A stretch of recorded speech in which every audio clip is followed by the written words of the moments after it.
Good evening students, দিশা learning চ্যানেলে তোমাদের স্বাগত। আজকের বিষয় হচ্ছে কোষ। তোমরা আশা করি কোষ সম্পর্কে কিছু না কিছু সবাই জানো, তবু আমি কিছু কথা বলছি কোষ সম্পর্কে। কোষ হচ্ছে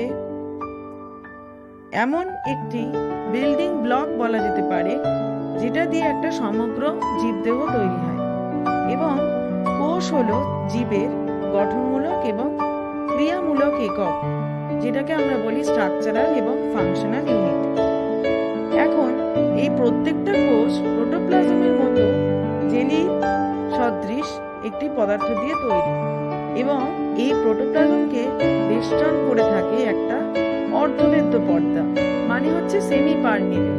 সেমি পার্মিয়েবল মানে হচ্ছে যে ধরনের পর্দা কিছু কিছু পদার্থকে অ্যালাউ করে এবং কিছু কিছু পদার্থকে অ্যালাউ করে না প্রবেশ করার জন্য।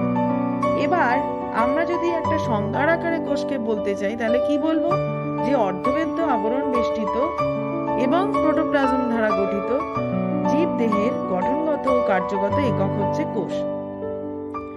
এবারে তোমরা যদি একটি আদর্শ কোষের সংজ্ঞা বলতে চাও, তাহলে বলবে প্রভেদাভেদ্য আবরণী বেষ্টিত প্রোটোপ্লাজম দিয়ে গঠিত সব প্রজননশীল জীবদেহের গঠনমূলক জৈবনিক ক্রিয়ামূলক এককে কোষ বলে।